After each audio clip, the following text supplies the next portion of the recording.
Greetings, cozy knights. Lower your swords and rest by the fire. Tonight, we journey through 180 obscure secrets hidden within the lands between. Those mysteries that even the most dedicated Tarnished might have overlooked in their quest to become Elden Lord. The world of Elden Ring reveals itself slowly to those who pay attention, with hidden mechanics and lore details woven into every aspect of the game. As you settle into comfort, let these discoveries wash over you, some confirmed through testing, others inferred from careful observation of the world from software has created. Secret 1. Rain actually changes your resistances in quantifiable ways. When it's raining, you gain approximately 10% fire resistance while losing 10% lightning resistance. This means fire-based spells and weapons deal less damage during storms, while lightning attacks become more potent. Standing in water creates a similar effect, and these resistances can stack if you're both in rain and standing in water, creating significant tactical considerations for players who pay attention to weather patterns. Secret 2. Lightning attacks gain an area of effect property when used in water. If you cast a lightning spell or use a lightning-infused weapon while standing in water, a small electrical discharge spreads outward from the point of impact. The radius isn't large, but against grouped enemies in shallow water, this hidden mechanic can catch multiple foes in a single strike. Secret 3. A rare weather phenomenon occurs at night where golden leaves fall from the Erdtree like rain. This event happens randomly and serves no gameplay purpose, but creates moments of ethereal beauty as the leaves drift through the darkness, glowing faintly as they descend.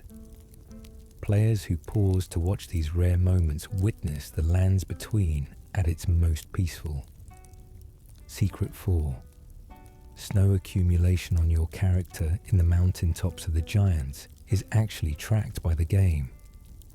Stand still long enough in a snowstorm, and your armor will gradually turn white with accumulated powder.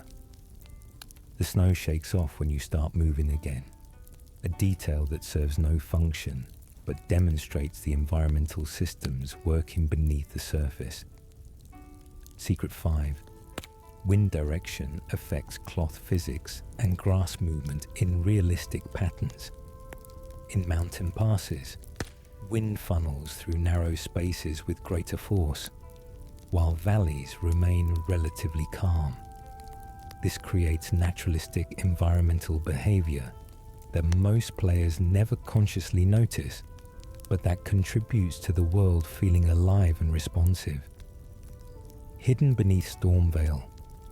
Stormveil Castle holds one of the game's most disturbing secrets in its depths, a discovery that connects to the greater tragedy of the Shattering. Secret 6. Deep beneath Stormveil Castle, past an ulcerated tree spirit, lies a massive, deformed face merged with roots and stone. This grotesque visage belongs to Godwyn the Golden, the first demigod to die during the Night of Black Knives. When Godwyn was slain, only his soul perished while his body lived on, creating the Prince of Death.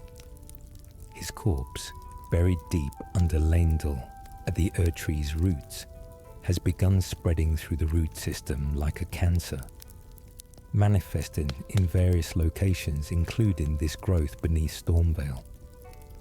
Secret 7. The Prince of Death's pustule talisman, found near this face, explicitly states it came from Godwyn's visage. Sorcerer Rogier became afflicted with death blight after investigating this corpse, eventually dying from the corruption spreading through his body.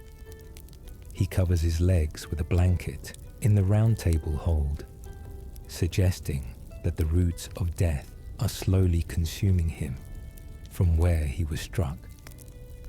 Secret 8. Stormvale Castle itself shows signs of corruption from below. The marred wooden shield and marred leather shield both note that the castle is marred by thorns and mottling, with their descriptions speculating whether this comes from Godric's grafting or something more sinister beneath. Based on what we discover in the depths, the castle is literally being infected by Godwyn's spreading corruption through the root system. Secret 9. Similar deformed faces and eye-like growths appear throughout the lands between wherever those who live in death congregate. Catacombs housing death-afflicted enemies often feature organic growth with eye patterns that resemble Godwyn's transformed appearance, suggesting his influence has spread far beyond his burial site through the interconnected roots beneath the world. Secret 10. The exile soldiers in Stormvale show thorns growing from their armor and bodies. Looking closely at their legs and torsos reveals organic corruption that could imply they've been affected by the same death blight seeping up from below. Though whether this is intentional from Software or coincidental design choice remains a matter of interpretation. Combat mechanics and hidden properties. Combat in Elden Ring contains numerous hidden systems that the game never explicitly explains, creating depth for players willing to experiment and observe closely. Secret 11. Weapons have hidden poise damage multipliers that vary by weapon type. Heavier weapons break enemy poise more effectively than their damage alone would suggest, while lighter weapons require more hits to stagger. This system operates invisibly behind the scenes, but experienced players can feel the difference between a colossal sword and a dagger, even when dealing similar numerical damage. Secret 12. Chest armor provides hidden poise regeneration bonuses. The rate at which your poise recovers between being staggered is influenced by the chest piece you wear, with heavier armor not only providing more total poise, but also allowing it to regenerate faster. This creates a double benefit for heavily armored builds that the game never directly communicates. Secret 13. Mashing buttons during grab attacks can reduce the damage taken and shorten their duration. Rapidly pressing attack buttons while caught in a runebear's grab or similar multi-hit grapple will cause you to break free sooner, potentially surviving attacks that would otherwise be fatal. The game provides no indication this is possible, leaving players to discover it through desperation or community knowledge. Secret 14. Perfect guard counters exist with extremely tight timing windows. If you execute a guard counter at the exact frame, your shield absorbs an attack, rather than within the general window afterward. The counter attack deals increased damage and poise damage.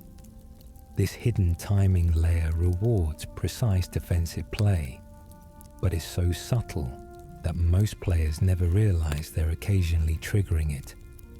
Secret 15. Continuing to attack defeated Godskin enemies in the Godskin duo boss fight depletes the shared health bar further. After one Godskin falls, several seconds of continued assault on the corpse will damage the boss's total health before it can resummon. This obscure mechanic can make the notoriously difficult fight slightly more manageable for those who discover it. Margit's Shackle and Mog's Shackle secrets. The shackles obtained from patches serve purposes beyond their obvious use in boss fights, with hidden properties that make them valuable utility items. Secret 16. Margit's Shackle and Mog's Shackle can reveal illusory walls when activated. Using either shackle causes a pulse that dispels nearby illusory walls without requiring you to attack them. This makes the shackles valuable exploration tools even after their respective bosses have been defeated. Secret 17. Both shackles work on Margit at the start of Stormvale Castle, and later against Morgoth the Omen King in Lindell. Despite the game treating them as separate boss encounters in different locations, the shackle functions against both forms of the same character, suggesting their connection even before dialogue and item descriptions confirm they are the same individual. Secret 18. The shackles have limited uses per boss fight, typically working twice before the boss becomes immune.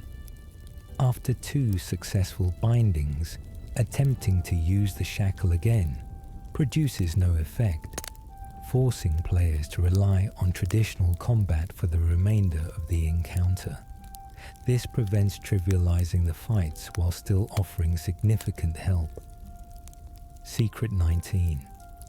Using the shackles during the boss's transformation or special attack animations can interrupt them, forcing the boss back into their standard moveset.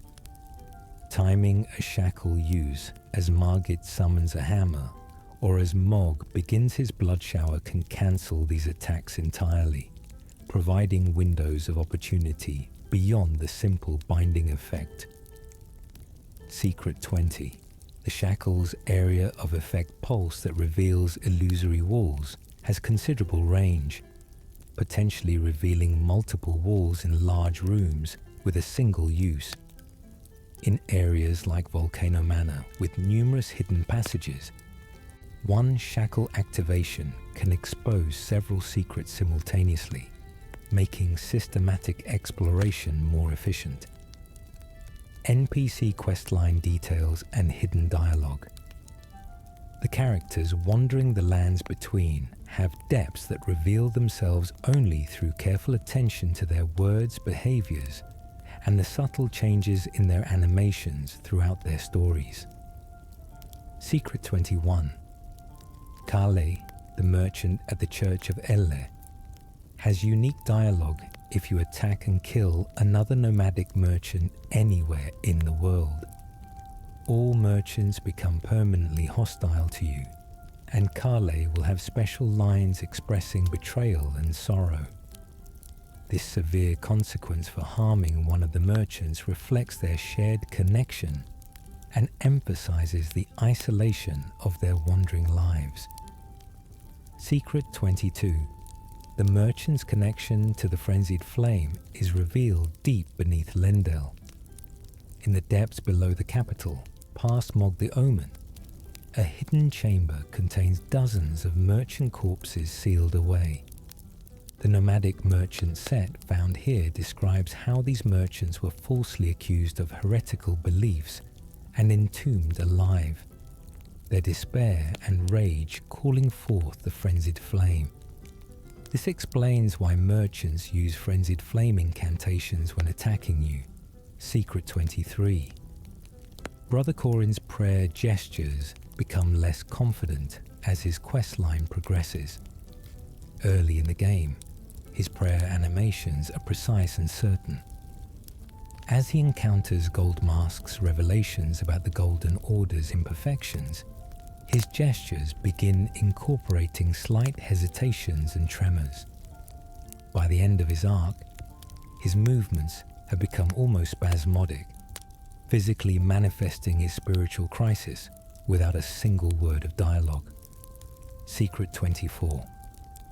Diallos Hoslo's combat barks change based on questline progression. Initially, he shouts confident boasts during combat. After experiencing failures in his journey, his battle cries become tinged with desperation. In the final stages of his arc, he fights with grim determination and heavy breathing rather than bold proclamations, showing character development through vocal performance. Secret 25. Millicent's prosthetic arm shows progressive scarlet rot corruption as her questline advances.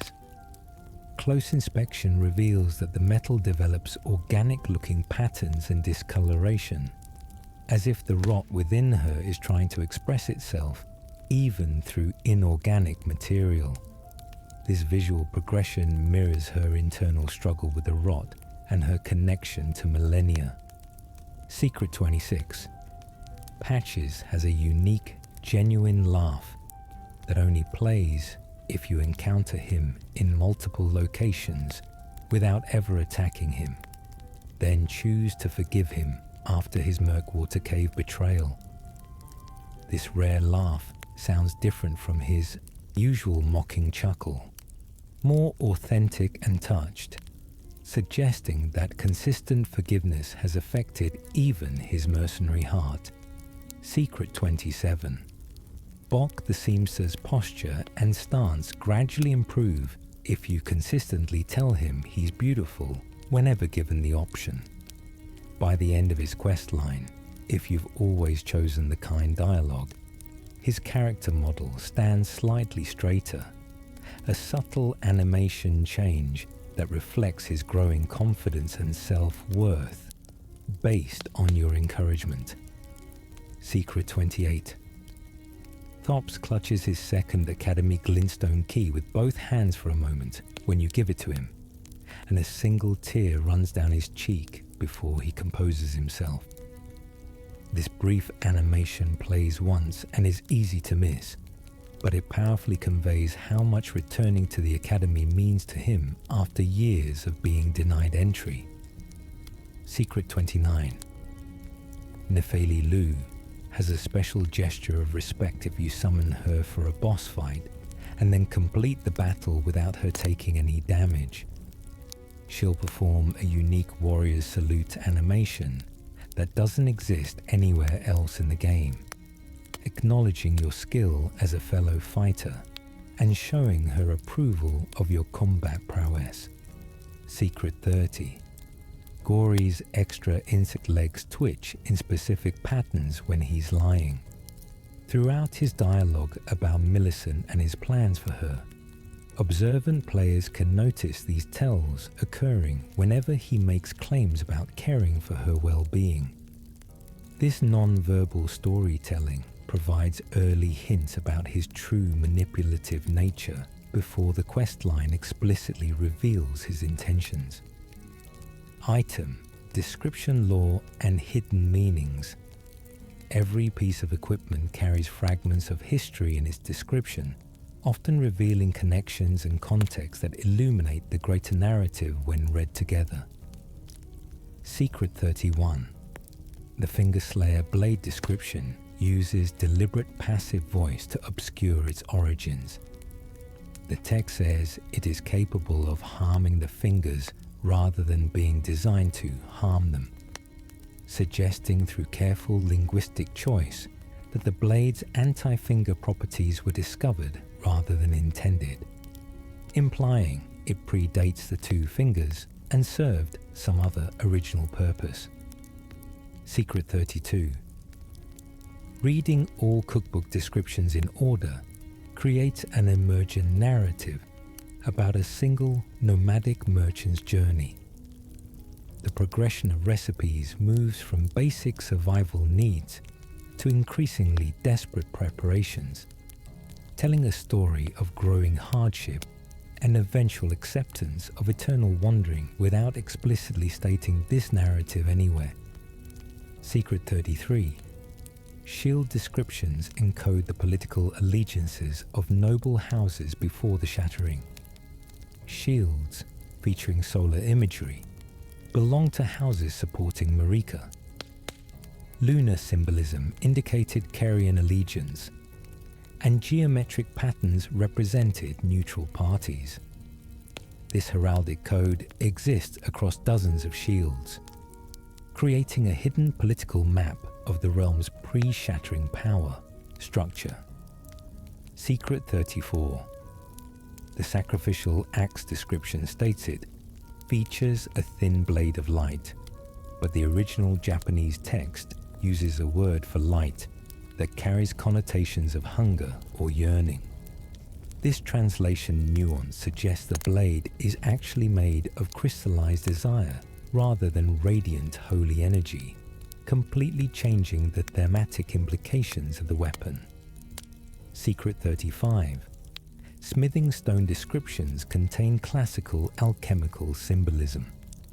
Reading from Smithing Stone, through describes stages that correspond to traditional alchemical transformation processes, with ancient dragon smithing stones representing philosophical perfection, the completion of the great work.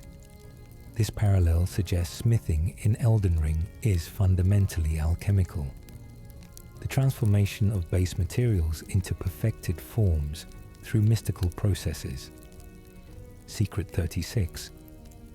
Armor sets associated with the Carian royal family tell the family story through weight progression. Reading armor descriptions ordered from lightest to heaviest traces, the family arc from scholarly optimism to military decline to eventual abandonment, using equipment weight as an unconventional timeline of dynastic fall. Secret 37. The Lord's divine fortification incantation mentions faith in the age to come, but all other Golden Order incantations refer to maintaining the current age.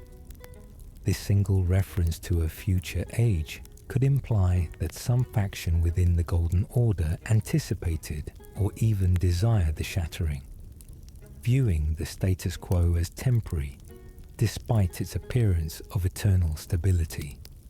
Secret 38. Celestial dew descriptions differ across language versions deliberately. English emphasizes forgiveness, Japanese emphasizes purification, and other languages introduce different thematic elements. This intentional translation divergence may reflect that the item represents universal absolution, but means different things to different cultures within the lands between. The same object interpreted through various theological lenses. Secret 39. Spell descriptions ordered by F.P. Koss reveal the historical development of each school of magic. Inexpensive spells feature ancient, crude techniques, while costly spells demonstrate refined understanding. Tracing spells from cheapest to most expensive effectively traces magical scholarship's advancement through the ages, with power cost serving as chronological markers. Secret 40. The twin armor set description contains grammatical ambiguity in Japanese that could mean either two people sharing one suit of armor, or one person embodying two identities. This linguistic flexibility regarding D's nature may be intentional, leaving his essential being mysterious even when apparently explained, allowing players to interpret whether the twins share existence in ways beyond normal siblinghood. Crystal darts and enemy behavior. One of the game's most hidden and useful mechanics involves turning enemies against each other through specific item use and environmental conditions. Secret 41. Crystal darts cause construct enemies like golems and Kaiden sellswords to attack each other when struck. The dart triggers a berserk state where affected constructs will aggro on nearby units regardless of allegiance, turning groups of dangerous enemies into internal conflicts that players can exploit from safety. Secret 42.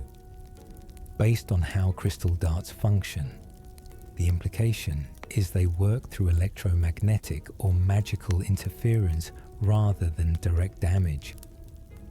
This suggests the constructs are bound together by some shared animating force that the darts disrupt, causing them to perceive other constructs as threats when their control signals become scrambled.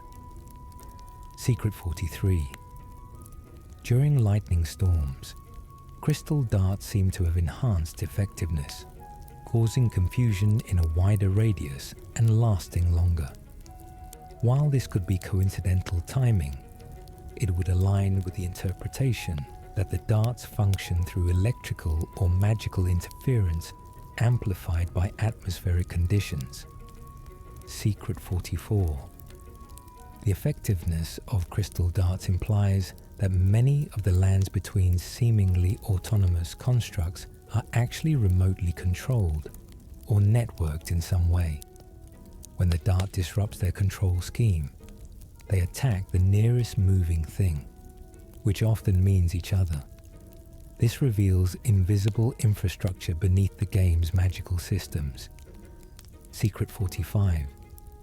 Certain heavily armored enemies show momentary confusion when hit with crystal darts, even if they're not constructs, suggested by brief hesitations in their attack patterns. This could imply that even living soldiers wearing elaborate armor have been partially integrated with magical control systems, or simply that the darts produce bright flashes and sounds that temporarily disorient any enemy. Architecture and environmental storytelling. The buildings and structures throughout the lands between reveal their purposes and histories through design choices that most players never consciously register. Secret 46. Raya Lucaria's classrooms feature progressively higher ceilings as you advance deeper into the academy. First-year rooms have modest heights appropriate for basic instruction, while advanced chambers feature cathedral-like verticality. This architectural progression mirrors educational advancement, with physical space literally expanding as knowledge deepens. The building designed as a pedagogical metaphor. Secret 47. Lendel's sewer system is more extensive than the city above it. The underground chambers exceed surface structures in total volume, creating an inverted city beneath the capital's golden glory. This massive infrastructure of waste and exile makes surface prosperity possible, representing the shadow side of the Golden Order's civilization, built literally on foundations of rejected material and people. Secret 48. Churches throughout the lands between face different compass directions based on their dedication. Marika-focused churches face east toward sunrise, while Renala-aligned structures face north toward moonrise. This architectural orientation creates a compass of faith, where building facing reveals theological allegiance to observant travelers. Secret 49. The Siofra River architecture predates surface construction by considerable age, based on building technique analysis. The underground cities use methods that later surface cultures abandoned, suggesting underground civilization may have reached heights that surface societies never recovered. The underground could represent origin rather than refuge, with surface kingdoms being the true refuges from whatever catastrophe drove people upward. Secret 50. Castle Soul's defensive architecture is designed to defend against aerial threats rather than ground sieges. Walls angle outward at the top, and murder holes point skyward, suggesting the castle was built to combat dragons or falling stars rather than conventional armies. Its entire defensive philosophy is oriented toward threats from above. Boss details and behaviors.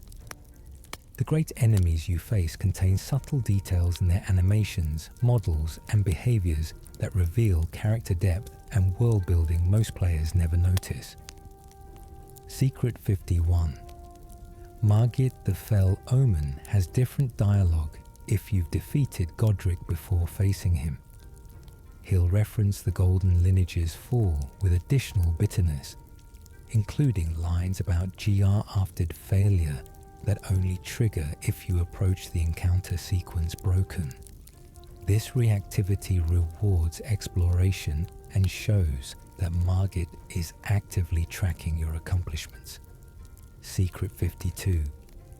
Godric's grafted limbs can each be traced to specific enemy types through close model examination. One arm matches exile soldier anatomy, another corresponds to banished knight proportions. This suggests he grafted specific defeated warriors, each limb having an identity and history before being incorporated into his monstrous form, making his boss design a museum of his victims.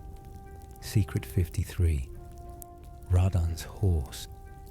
Leonard shows progressive exhaustion throughout the fight. Leonard's breathing becomes more labored, steps less certain, and if you watch carefully, the horse's legs tremble with increasing frequency as the battle continues. This adds tragic undertones to the encounter, as you're not just fighting a mad general, but slowly killing his loyal, suffering mount, who refuses to abandon his master. Secret 54. Rykard's face in the god-devouring serpent form occasionally shows expressions of pain or horror between attacks. These micro-expressions are randomized and brief, flickering across his stretched features for single frames, suggesting some consciousness remains aware of what he's become even as the serpent dominates. Whether these are moments of Rykard surfacing or simply involuntary reactions to hosting the serpent remains ambiguous. Secret 55. Millennia's waterfowl dance has a secret variation that only triggers if you're positioned at exactly the right distance when she initiates the attack. This hidden variant includes one additional strike in the sequence, catching players who've memorized the standard pattern and assuming they're safe. The precise trigger distance makes this variant rare enough that many players never encounter it despite fighting her dozens of times. Secret 56.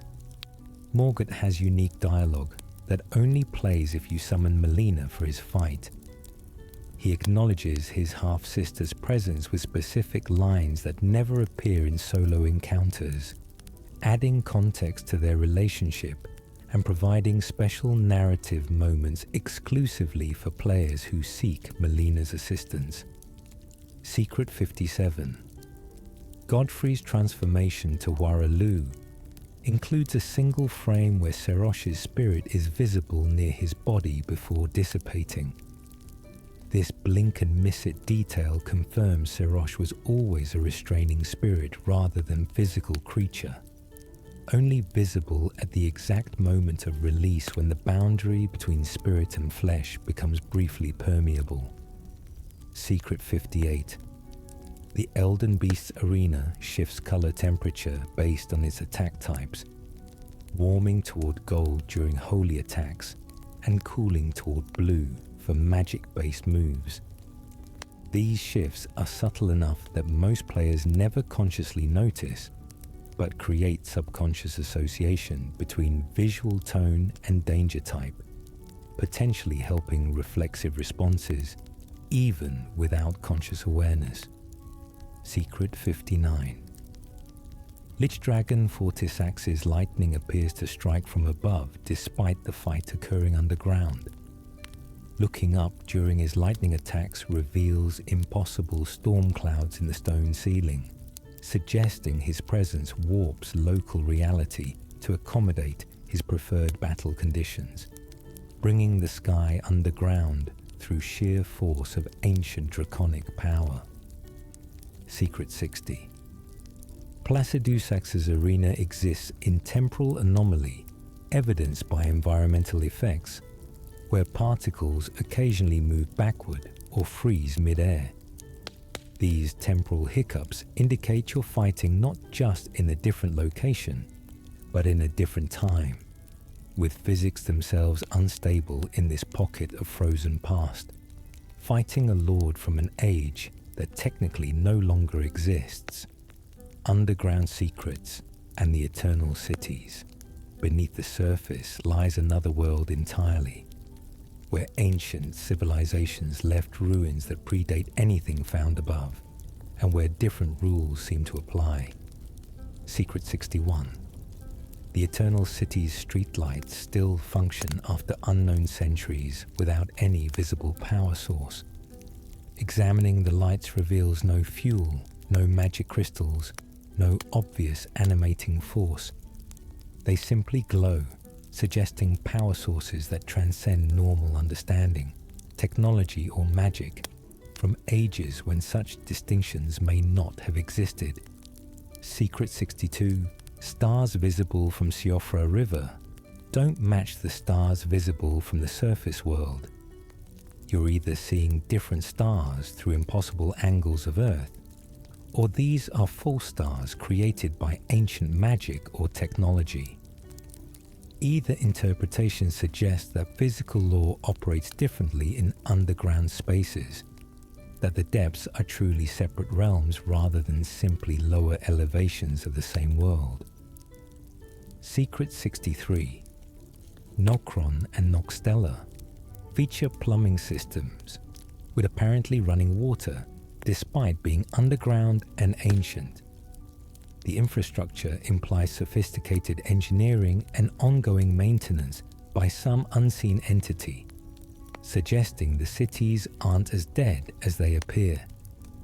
Water flows through pipes that shouldn't function, powered by systems that still operate in civilizations supposedly dead for ages. Secret 64. The ancestral followers' chanting includes phrases about remembering the beginning and honoring those who fell from above. When translated from their language roots, this implies they worship the falling stars that created the Eternal City's caverns, treating cosmic catastrophe as divine origin event, seeing in destruction the birth of their civilization. Secret 65. Certain crystals in underground areas resonate when specific notes are played nearby. Players using voice chat to sing or hum can cause environmental responses, suggesting the crystals were once part of musical or magical systems activated by sound. The cities may have used sonic principles where only accidentally triggering through coincidence. Secret 66. Water that falls as rain in underground areas appears mid-air rather than dripping from above. Following the drops upward shows them materializing from nothing, suggesting weather in eternal cities is artificial, either magical or technological, maintained by systems that continue functioning long after their creators vanished into history or myth. Secret 67. The walking mausoleum's bells ring at different pitches based on which demigod they carry. Each mausoleum produces a unique tone identifiable by ear alone, suggesting bells are tuned to resonate with specific death frequencies, each demigod's passing creating distinct vibrations that their tombs memorialize in ongoing sound. Secret 68. Lift mechanisms throughout underground areas show wear patterns indicating far more use than post-shattering traffic could account for. These elevators were heavily used before the player's arrival, suggesting underground regions once hosted thriving populations whose remnants are the sparse creatures encountered. The lifts remember a time of constant travel between depths and surface. Secret 69. Underground architecture includes load-bearing walls positioned to support floors or structures that no longer exist. These orphan structural elements suggest the cities extended further vertically, but have partially collapsed, current areas being lower sections of once taller buildings that reached toward cavern ceilings now far above. Secret 70. Dragonkin soldiers in underground areas have barnacles and aquatic growth on their armor, despite being in dry caves. This suggests they migrated from even deeper underwater sections, their presence marking routes from truly aquatic depths, where the eternal cities may extend further downward into drowned regions. no player can access. The greater will's subtle influence, the cosmic force that shaped the lands between left traces throughout reality, subtle signs of divine intervention that persist even as faith in the Golden Order wavers. Secret 71. NPCs who serve the Golden Order cast longer shadows than those who oppose it. Light angles adjust to create this effect regardless of sun position, with the world itself marking allegiance through physics. Shadow length becomes a meter of spiritual alignment, the environment responding to ideological commitment. Secret 72. Certain areas become subtly more saturated in color as you defeat major bosses connected to the Erd Tree. Early game locations appear slightly washed out, but after removing corrupted demigods, these areas show richer hues. This could suggest that eliminating false claimants allows the Erd Tree's influence to strengthen, color itself indicating the return of grace. Secret 73. Enemies killed near sites of grace take longer to respawn than those killed far from grace points. Divine presence exerts lingering influence over death itself, with proximity to sacred sites extending the time before resurrection. This creates subtle zones of extended safety around grace that most players attribute to enemy placement, rather than dynamic respawn timing. Secret 74. The golden hue visible in water near Erd Tree roots doesn't come from surface reflection, but from the water itself glowing faintly. Close examination during night or in shadows reveals the luminescence originates within the liquid, suggesting roots leak grace directly into groundwater. Rivers and wells become veins of sacred power, distributing divine essence through liquid medium. Secret 75. Grace points accumulate golden residue on the ground around them, though not as distinct texture. Instead, subtle color shifts in nearby terrain intensify the longer a grace site remains active. Ancient graces show more pronounced environmental discoloration, with the ground itself staining gold from prolonged exposure to divine presence. Secret 76. Characters who serve the greater will demonstrate subtly different posture and movement patterns. Their spines remain straighter, gestures more formal and controlled. This consistency could suggest Golden Order service involves physical conditioning, or that long exposure to grace affects bearing and demeanor, making servants of order literally carry themselves differently than heretics or rebels. Secret 77. Earthly flowers growing near. Stronger sources of grace have more petals than those farther away. Careful counting reveals this mathematical relationship between divine power proximity and botanical development, suggesting grace influences natural growth patterns according to distance. Plants themselves respond to spiritual geography. Secret 78. Golden threads visible in some armor sets a line to point toward the nearest site of grace. These aren't decorative elements, but functional design, allowing wearers to navigate by following their own clothing. Golden Order equipment serves practical purposes hidden within aesthetic choices. Secret 79. Prayer gestures performed at sites of grace create barely visible ripples in the air, like heat distortion. While mechanically insignificant, these ripples suggest that devotional acts register in the world even without gameplay benefits. Belief itself matters metaphysically regardless of mechanical advantage. Secret 80. The two fingers movements aren't random gesticulations, but actual sign language when observed across multiple encounters. Decoding these gestures reveals they repeatedly sign core commands. Wait, Listen, obey. Their alien appearance disguises relatively simple, repetitive instructions, forming their entire message system to Empyreans and Tarnished alike. Obscure mechanics and hidden systems. Beneath Elden Ring's surface combat lies a web of interacting systems that operate invisibly, creating depth through mechanics the game never explicitly teaches. Secret 81.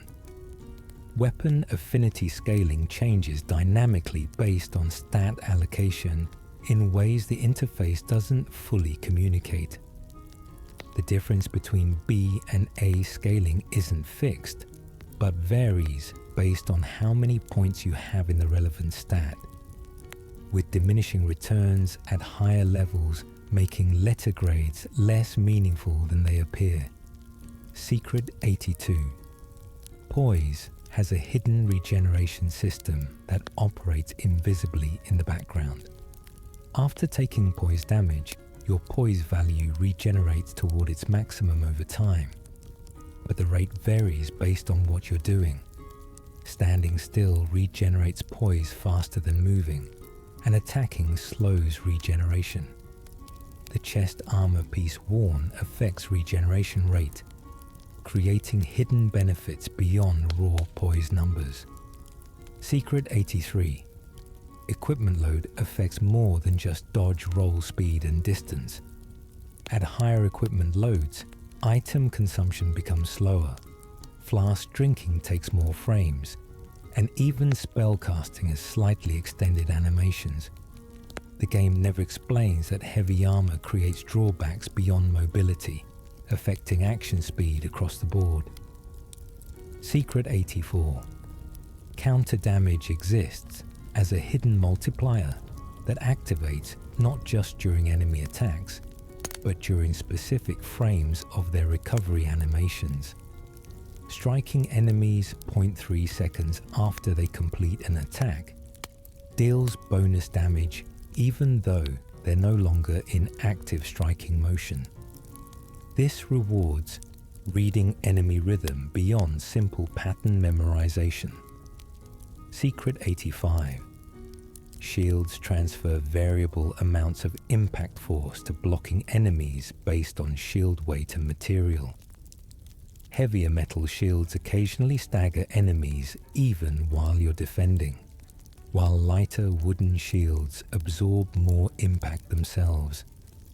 This creates playstyle distinctions where aggressive blocking with heavy shields can disrupt enemy offense through the act of defense itself. Secret 86. Jumping attacks deal different damage and poise damage depending on when during the jump you attack. Strikes at jump apex deal maximum poise damage, while attacks during descent deal maximum regular damage. Understanding this creates skill expression in timing aerial attacks precisely rather than just attacking any time while airborne. Secret 87. Status effect build-ups from multiple sources have hidden synergies. Applying frostbite and bleed simultaneously deals bonus damage beyond their normal combined effect. Poison and scarlet rot together cause accelerated health drain. These interactions aren't documented, but reward diverse build construction and cooperative play where different players apply complementary effects. Secret 88. Perfect parries exist with tighter timing than standard parries, dealing increased riposte damage. If you parry at the exact frame an attack would connect rather than within the general parry window, the resulting critical attack does more damage and has a slightly different animation. This hidden timing layer rewards frame-perfect defensive play. Secret 89. Casting the same spell repeatedly costs standard FP each time, but alternating between related spells in the same school provides small FP discounts on every third cast. This hidden system encourages varied spellcasting over spamming single spells, rewarding diverse offensive patterns with improved efficiency. Secret 90. Critical hits against sleeping enemies use unique animations different from standard backstabs or riposts.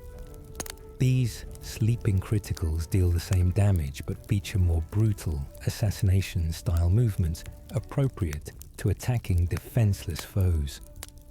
The animation variation adds moral weight to exploiting sleep status, making it feel more like murder than combat.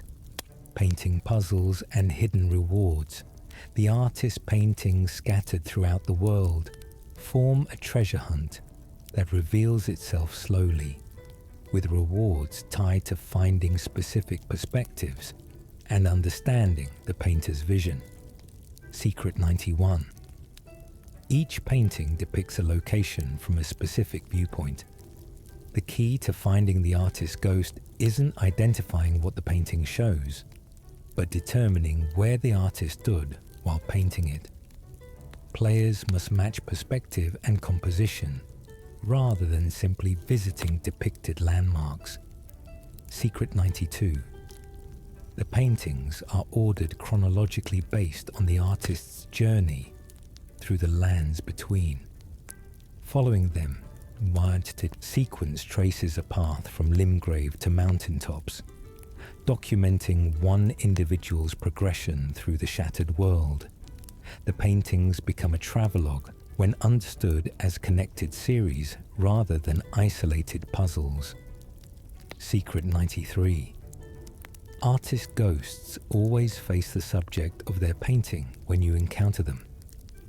Their positioning and orientation provide final clues about composition angles, with the ghost's facing direction indicating where to look for the scene they captured. The spirits eternally gaze upon their subjects, frozen in creative contemplation. Secret 94. Paintings feature subtle environmental details that indicate time of day or weather conditions when they were created. Shadows, light quality, and atmospheric effects suggest specific conditions, and visiting locations under matching conditions sometimes reveals details not visible otherwise. The paintings encode temporal information within visual composition. Secret 95. Certain paintings include barely visible figures in distant backgrounds that don't exist when you visit the locations. These phantom additions could represent artistic license, memory, or perhaps the painter depicted things that were present when they visited but have since disappeared. The paintings preserve moments that the world has moved past. The Erd tree's golden leaves and rare events. Throughout your journey, environmental events occur that have no gameplay function, but create moments of atmospheric beauty for those patient enough to witness them. Secret 96. Golden leaves falling from the Erd tree happen as a rare nighttime weather event. Unlike normal falling leaves, these float down slowly, glowing with internal luminescence. They pass through solid objects and disappear when they would touch ground, suggesting they're not physical matter, but manifestations of grace made visible. Secret 97. The frequency of golden leaf events increases after completing major story milestones. Early in the game they're extremely rare, but after defeating multiple demigods, the events become more common. This could suggest the Erd tree is responding to your progress, expressing something through increased manifestation of grace. Secret 98. Golden leaves that touch you during these events create a subtle buff icon that appears briefly then vanishes. The buff provides no measurable benefit and lasts only seconds, but its existence suggests the leaves carry actual grace that temporarily touches those they pass through, blessing even if only momentarily. Secret 99. Some players report that wearing gold-aligned armor sets during golden leaf events causes leaves to appear to drift towards you, rather than falling randomly. While difficult to verify and possibly coincidence, it would align thematically with equipment resonating with grace manifestations. Secret 100. The pattern of falling leaves, when recorded and mapped, seems to form runic shapes if traced over time. Whether this is intentional design, pattern seeking in randomness, or the game creating subtle symbolic structure through particle systems remains ambiguous. The leaves may write messages in three-dimensional space for those patient enough to decode them. Rani's questline and cosmic implications, the longest and most complex questline in the game, contains numerous easily missed details that illuminate Rani's plans and their cosmic significance. Secret 101. Rani's body atop the divine tower of Liurnia shows she deliberately orchestrated her own death to free herself from the Two Fingers' control. The curse mark of death found there reveals she arranged for her flesh to die while Godwyn's soul died, splitting the rune of death between two demigods to escape her fate as an Empyrean. Secret 102. The dark moon that Rani serves appears differently throughout her questline. Early encounters show it distant and faint, but as her quest progresses toward completion, the moon becomes larger and more prominent in areas associated with her. The moon itself seems to grow closer or more real as her plans approach fruition. Secret 103. Rani's doll body can occasionally be found resting in Renna's rise, even when she's not speaking to you. In these moments, the doll lies motionless, suggesting her consciousness isn't always inhabiting it. Whether she exists elsewhere during these times or simply rests between manifestations remains mysterious. Secret 104. Blade's tragic fate was inevitable from the moment Rani chose to betray the Two Fingers. Item descriptions reveal he was created by the Two Fingers specifically to serve and eventually stop Rani if she betrayed her purpose. His growing madness stems from fundamental programming conflict between his loyalty to Rani and his creation purpose, tearing him apart mentally before the final confrontation. Secret 105. The miniature Rani doll speaks to you at specific sites of grace during her questline, even if you haven't used it recently. These triggered conversations indicate she's watching your progress and has things to say at particular moments, suggesting the doll is not simply an object, but a true extension of her consciousness accompanying your journey. Volcano Manor and Rykard's Blasphemy. The manor built around an active volcano contains details that reveal the depths of Rykard's transgression and Tanith's devotion to his cause. Secret 106. Paintings throughout Volcano Manor have been turned to face the walls, hiding family portraits and landscapes from before Rykard's transformation.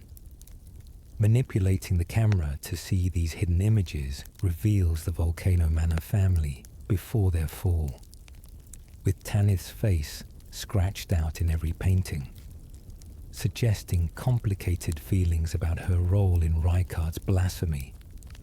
Secret 107. The interior temperature of Volcano Manor varies by room in ways that suggest engineered climate control.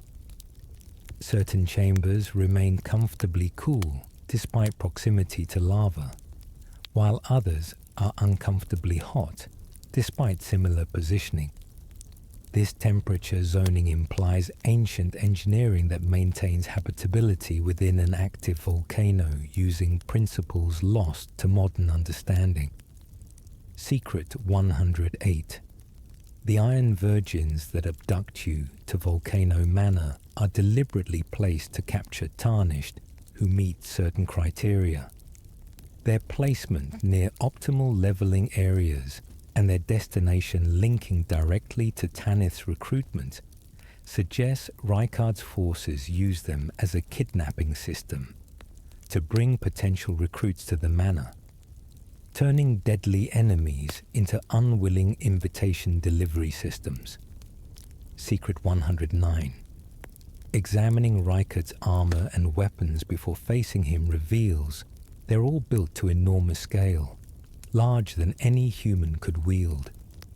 This suggests he was already transforming into something inhuman before being devoured by the god-devouring serpent, his physical body growing beyond normal proportions as his blasphemy progressed. Secret 110. Patches appears in Volcano Manor, having apparently joined Rykard's recusants, but his questline suggests he's actually there for his own purposes. His survival through events that kill others and his ability to leave afterward implies he was never truly committed to the cause, simply exploiting the situation for personal gain, as he does everywhere.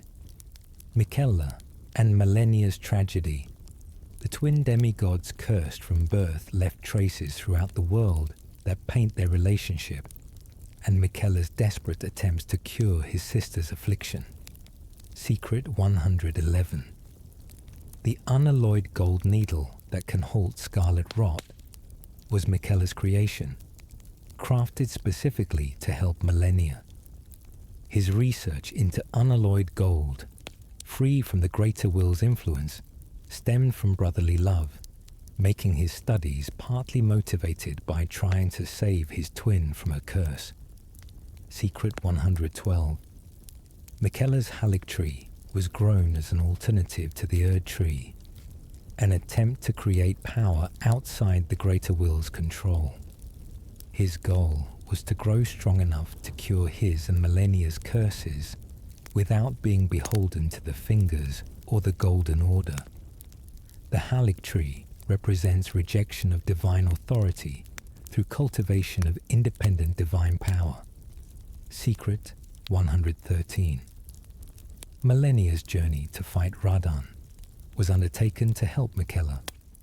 While the exact reason remains debated, evidence suggests she fought to clear obstacles to Miquella's plans or to claim something Radan possessed that Miquella needed. Her scarlet bloom that destroyed Khalid was desperation when facing defeat, sacrificing an entire region to survive and return to her brother. Secret 114. The Halic tree's root structure forms geometric patterns rather than natural growth, suggesting Miquella shaped it according to design plan. He didn't simply grow the tree, but cultivated it into specific forms, making the Halic tree fundamentally artificial despite its organic appearance, a constructed entity masquerading as natural phenomenon. Secret 115. Miquella's cocoon in the Halic tree is empty when you find it, with Mog having abducted him earlier. The cocoon was meant to be where Miquella transformed into a full god, outgrowing his curse of eternal childhood.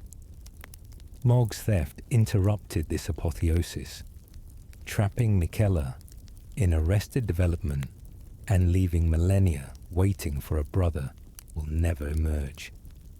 Those who live in death. The undead arising throughout the world represent a theological crisis for the Golden Order. Death itself returning in corrupted form that challenges divine authority. Secret 116. Those who live in death exist because Godwyn's death introduced true death back into a world where the rune of death had been sealed away. The Golden Order removed death, making everyone either live forever or return through the Erd tree.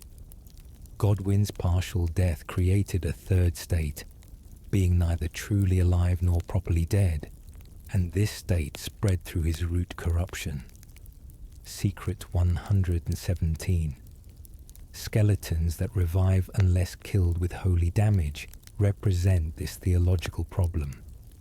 They're not fully dead, because death itself is broken, and holy damage from the Golden Order's power forces them into proper death, reasserting divine control over mortality against the corrupted death Godwyn introduced.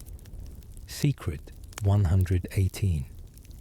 Fia's entire questline revolves around championing those who live in death as legitimate existence rather than blasphemous undeath.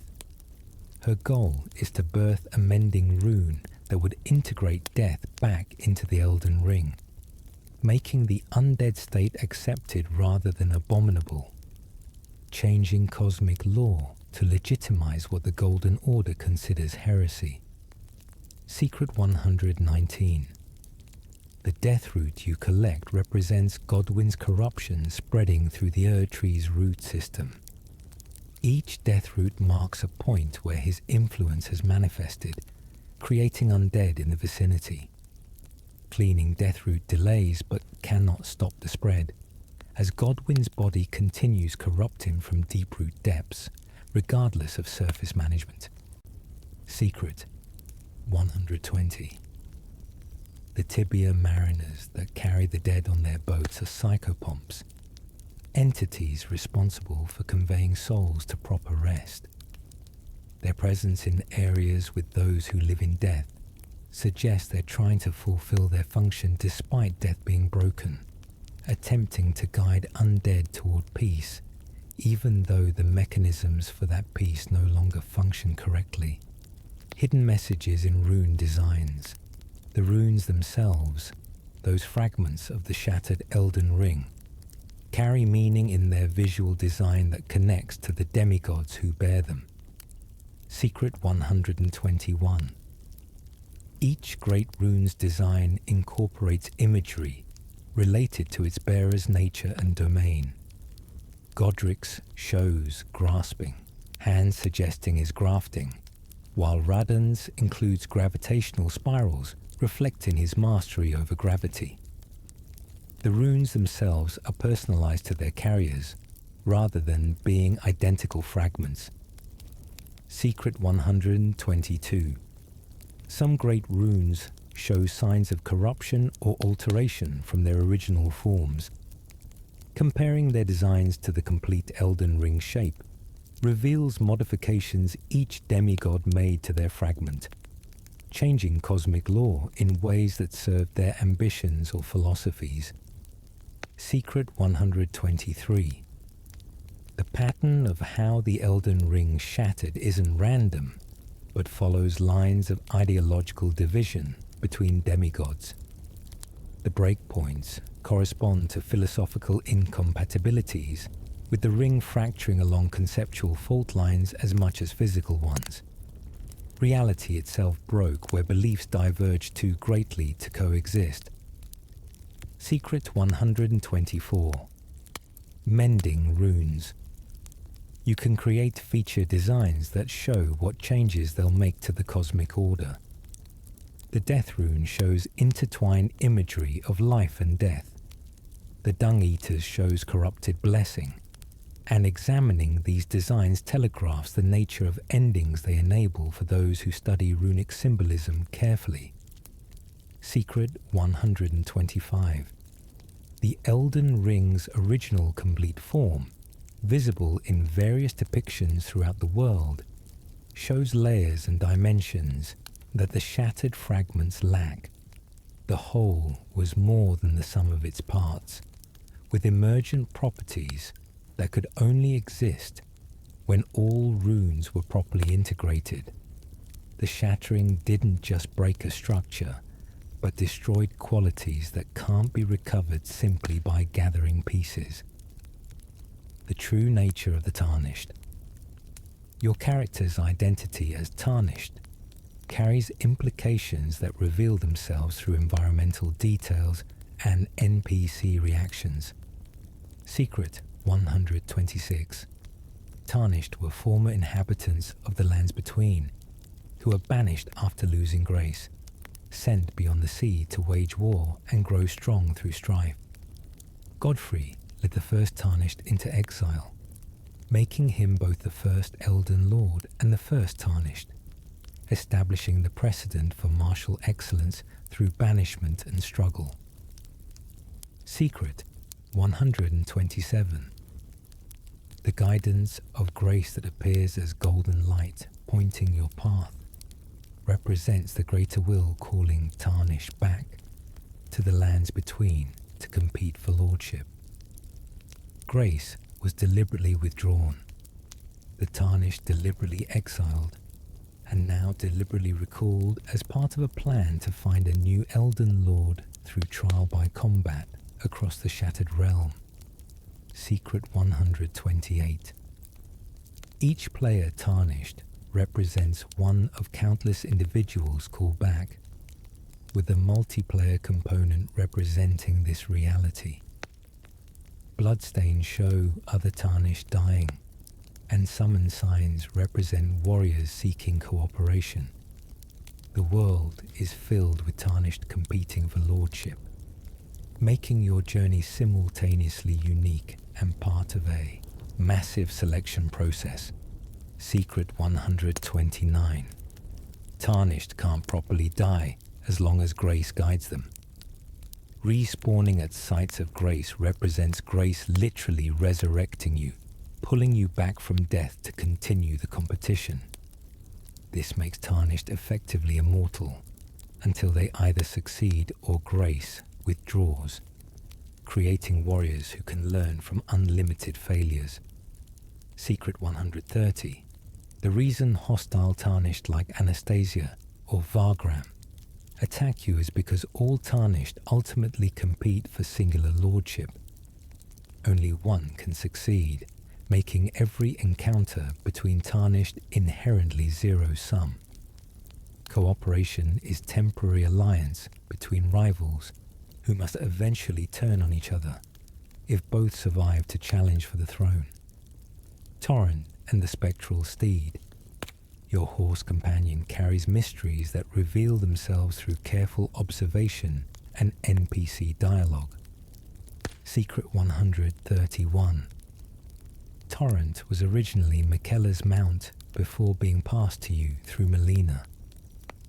This connection suggests your quest serves purposes beyond personal ambition, with Miquella's allies guiding you toward goals that may align with the Empyrean's interrupted plans.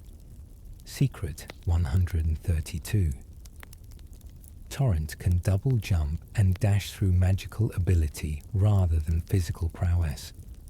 He's a spirit or magical construct rather than normal horse, explaining his abilities and his capacity to be summoned and dismissed rather than requiring physical stabling. Secret 133. Torrent takes you to specific locations through Melina's guidance, suggesting the horse knows where you need to go even when you don't. Following Grace on horseback creates partnership between rider, mount, and unseen forces directing your path toward destiny. Secret 134. Torrent's whistle cannot be lost or discarded, permanently remaining in your inventory. This represents his fundamental connection to your journey, an inseparable companion bound to you by forces beyond mechanical inventory management. The whistle transcends normal item rules. Secret 135. In certain areas, Torrent refuses to be summoned, notably in most interior spaces, but also in some outdoor locations with unclear reasoning. Whether this reflects physical limitations or Torrent's own judgment about where he's needed or safe remains ambiguous. The horse has some autonomy in when he'll appear. Dragons and ancient draconic power. The dragons that appear throughout the world represent a civilization and power source that predates the Erd Tree and the Greater Will's dominance. Secret 136. Placidusax was Elden Lord before the Greater Will's age, serving as Lord when different gods held dominion. His broken condition and the destroyed Farum Azula represent a civilization brought low by the changing of cosmic ages. Dragons supplanted when the Erd tree rose to power. Secret 137. Dragon cult. Incantations channel power directly from dragons rather than through grace, representing an alternative magical tradition independent of the Golden Order.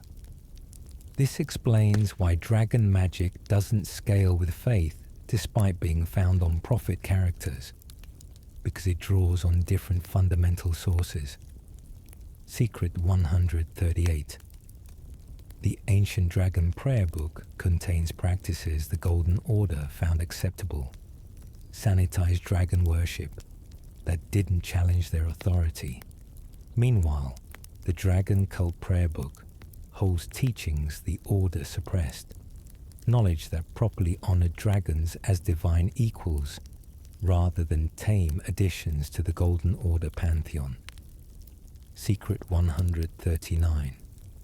Lanciacs taking human form to communicate with Leyndell Knights suggest dragons possess intelligence and diplomatic sophistication humans initially lacked. Dragons adapted to human communication needs, learning to appear human, while humans had no equivalent capability to assume dragon form, showing which civilization held greater magical power. Secret 140. The golden lightning that some dragons wield represents their alliance with the Erd Tree era. Dragons using red lightning predate this alliance, practicing pure draconic magic untainted by Golden Order influence. The split between gold and red lightning tracks ideological division between accommodationist and traditionalist dragon factions. The outer gods and cosmic horror. Beyond the greater will lie other cosmic forces, some named, others merely implied through environmental details and cryptic item descriptions. Secret 141. The formless mother that Mog serves represents blood itself elevated to cosmic principle, a god of blood magic and binding through shared circulation.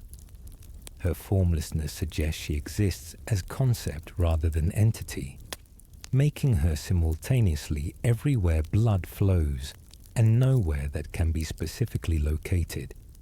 Secret 142. The frenzied flame is portrayed as chaos and madness, but represents the desire to end suffering by ending existence itself.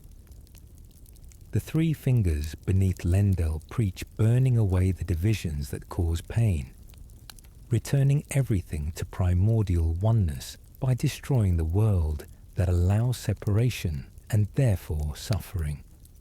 Secret 143.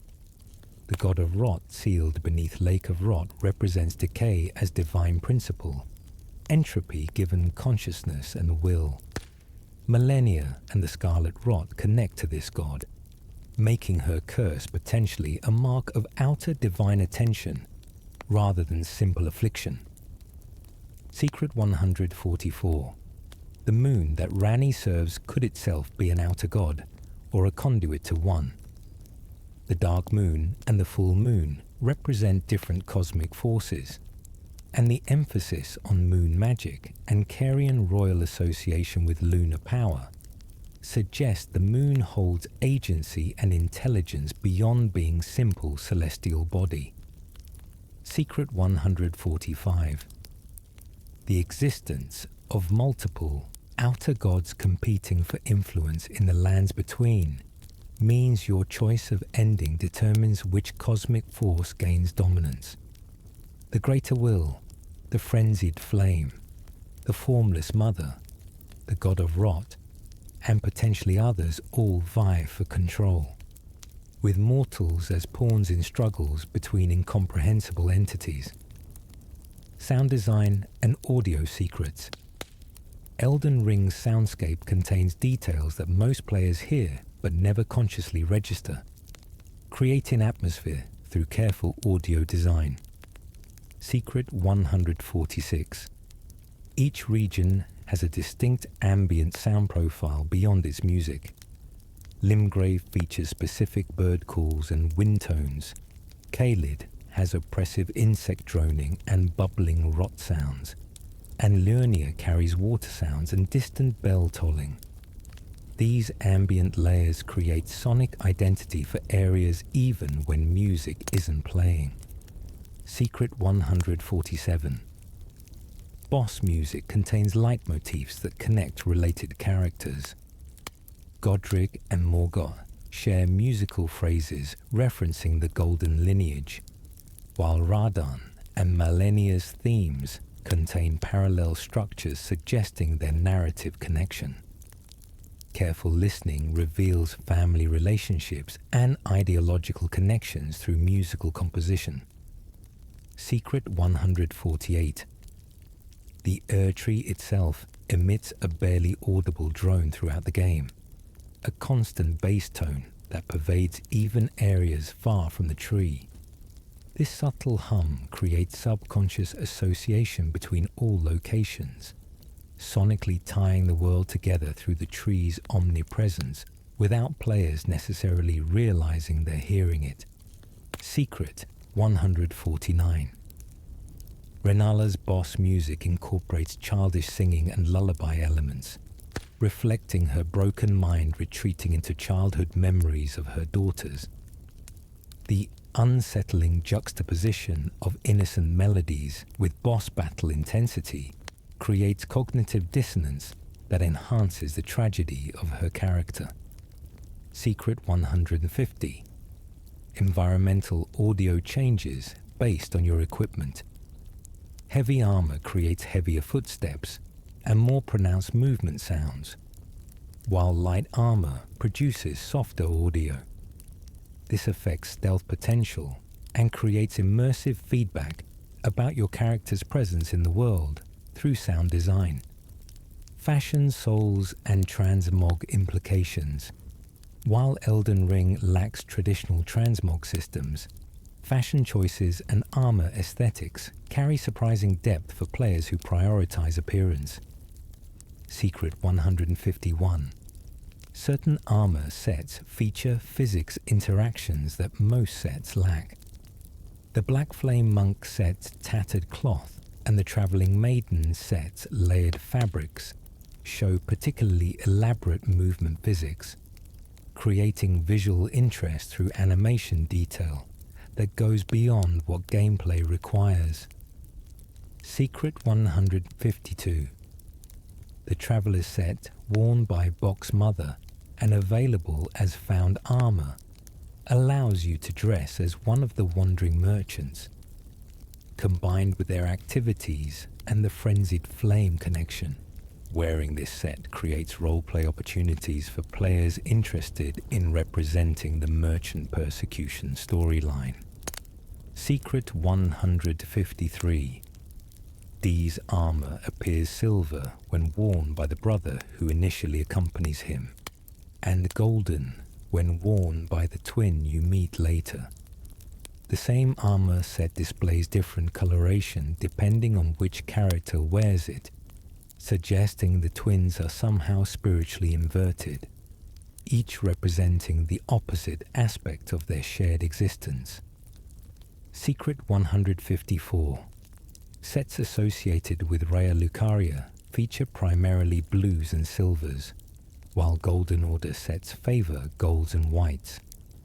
This color coding allows immediate visual identification of ideological allegiance, with the game using fashion as shorthand for faith and philosophical alignment. Secret 155.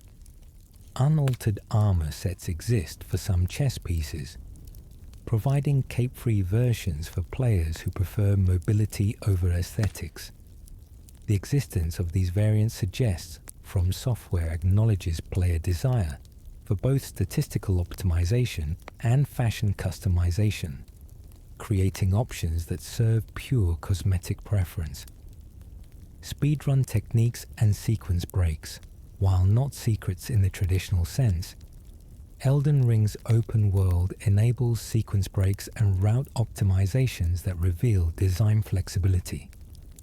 Secret 156. You can skip Stormveil Castle entirely by taking a side path east of the main gate. This allows accessing Liurnia without fighting Margit or Godric, demonstrating the game's openness to sequence breaking.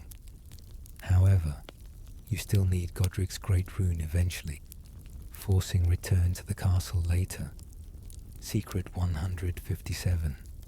The 4 belfries in Liurnia contain teleporters to various locations, including the Chapel of Anticipation, where the game begins. Returning here when properly leveled allows defeating the grafted scion that killed you initially, providing revenge and early access to good equipment if you have the right portal keys. Secret 158. You can reach the Halig Tree and fight Melania before defeating Morgoth if you know the route and can survive the journey. This enables facing the hardest boss before the game expects you to, testing your skill against optional content that surpasses required boss difficulty. Secret 159. The 4 belfries also contains a portal to Nokron that can be accessed early, before the Radan fight that normally opens that area. Using this teleporter allows collecting items and exploring Eternal City content ahead of the intended sequence, rewarding exploration with early progression. Secret 160. Margit appears outside Leyndell, even if you've defeated him at Stormveil, confirming they're the same person before his true identity as Morgoth is revealed. This early proof of their connection rewards players who explore the capital's outskirts before entering, discovering narrative truth ahead of its dramatic revelation. Multiplayer messages and community interaction. The message system creates unique community interaction, with players leaving cryptic or helpful warnings across dimensions. Secret 161. Message ratings affect the writer's healing. When someone rates your message in another world, you receive a small heal in yours. This creates community benefit for leaving helpful messages, rewarding players who assist others through interworld communication. Secret 162. Certain message template combinations have become community memes, with "try finger but hole" and similar phrases appearing everywhere. These repetitive jokes represent emergent culture, players using limited template options to create unauthorized meaning through creative combination. Secret 163.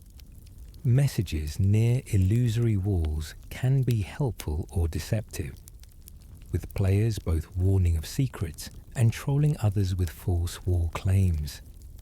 This creates metagame of trust and skepticism, where players must judge message reliability based on ratings and context. Secret 164. Helpful messages marking ambush locations or hidden items represent altruistic play in game without inherent cooperation mechanics.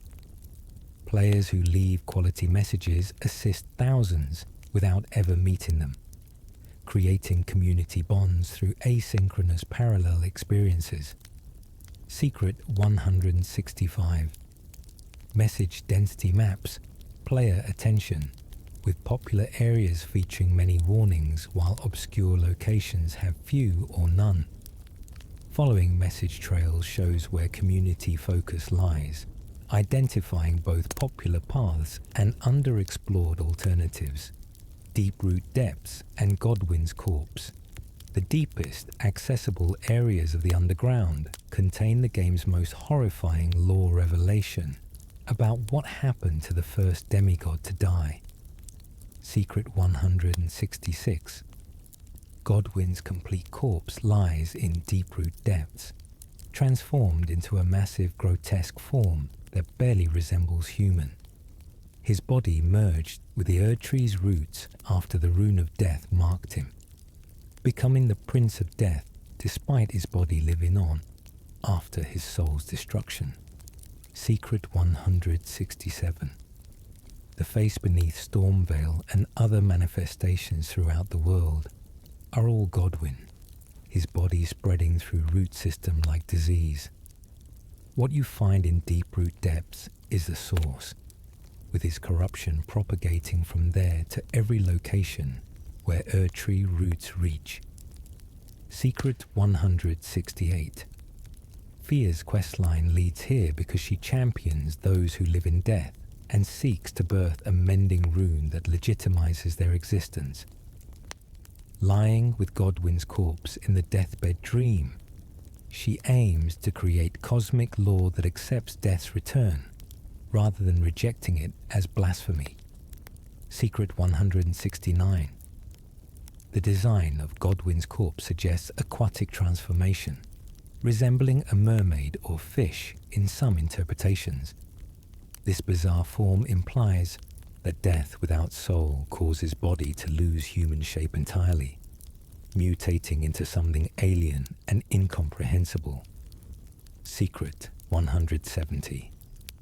Environmental storytelling in deep-root depths suggests this was once a sacred space before Godwyn's corruption. Ancient architecture and careful construction indicate purpose beyond being mere root system, perhaps serving as foundation for the Erdtree itself before becoming contaminated by death's presence. Golden Order, fundamentalism and its secrets. The theological system governing the lands between holds complexities that reveal themselves through study of its incantations and philosophical principles. Secret 171. Golden Order fundamentalism attempts to blend faith and intelligence into unified system, with spells scaling from both stats. This represents philosophical position that reason and faith aren't opposed, but complementary paths to truth. Divine law operating through logical principles, rather than blind belief. Secret 172. The law of regression and law of causality form fundamental principles of Golden Order theology, suggesting reality follows strict rules discoverable through study. These laws represent the Order's attempt to codify divine will into mathematical certainty, making theology into geometry. Secret 173. The law of regression reveals hidden truths, including the secret message in Radagon's statue revealing his identity as Marika. This implies the Golden Order builds truth-revealing mechanisms into reality itself, suggesting genuine commitment to eventually exposing all secrets rather than maintaining deception indefinitely. Secret 174. Goldmask's discoveries about imperfections in the Golden Order drive his and Corin's questline. His ability to discern flaws through pure contemplation suggests that sufficiently deep study can reveal contradictions in divine law, making the Order vulnerable to its own analytical methodology. Secret 175. The mending rune of perfect order that results from Goldmask's work represents using the Order's own logic to improve itself, fixing flaws through mathematical precision rather than faith. This demonstrates the fundamentalist position that reason can perfect even divine structures. The Volcano Manor assassinations. The contracts Tanith offers reveal much about Rykard's blasphemous house when examined as series rather than isolated targets. Secret 176. Each assassination target represents someone opposing Rykard's goals or threatening Volcano Manor's existence. Examining why these specific individuals were marked reveals priorities and fears of the recusant organization. Secret 177. Refusing Tanith's contracts still allows progressing to Rykard by finding the hidden passage through the manor. The game permits ignoring the assassination questline entirely, rewarding exploration over obedience to faction demands. Secret 178. Tanith remains devoted to Rykard even after his defeat, eventually found consuming his corpse in grotesque act of fidelity. Her enduring loyalty despite his monstrous transformation demonstrates love persisting past all reason and revulsion. Secret 179. The serpent hunter weapon found in Rykard's arena was apparently placed there deliberately by someone, suggesting he anticipated challenge and ensured challengers had means to harm him. Whether this represents honor, arrogance, or orchestration by external parties remains ambiguous. Secret 180. Rykard's transformation into serpent through devouring wasn't accidental but deliberate apotheosis, attempting to become God by merging with the god-devouring serpent. His plan was always to be consumed, gaining the serpent's power by being absorbed into it. His current state represents success rather than failure at his blasphemous goal. Closing reflections. And so we conclude our journey through 180 obscure secrets hidden within Elden Ring's vast and mysterious lands between. Some of these discoveries are confirmed mechanics, tested and verified by the community.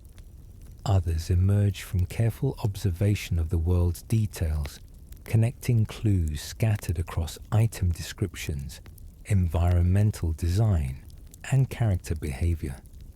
Still others remain speculative, possible interpretations of ambiguous evidence that may never be definitively confirmed.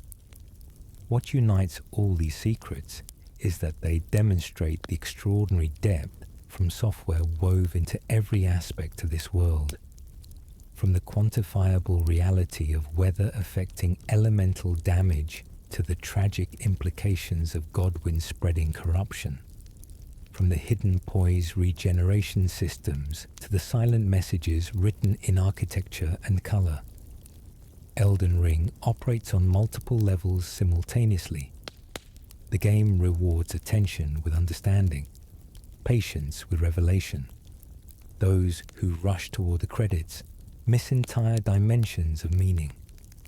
Those who pause to examine, to experiment, to connect disparate pieces of information, find that the lands between speak endlessly to those willing to listen.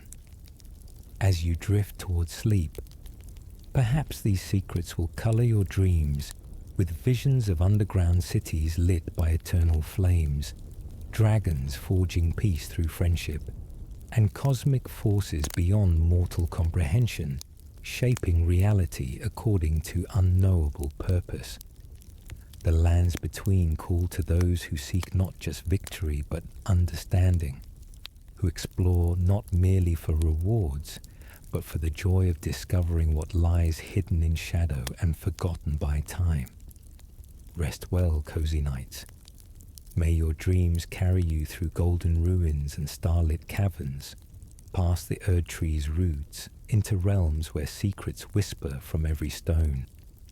The lands between will be waiting when you return, holding still more mysteries for another night's journey into their depths. You enjoyed wandering through these secrets. Consider liking this video. Until next time, may you find grace in unexpected places, and may your sleep be as peaceful as the round table hold before the burning.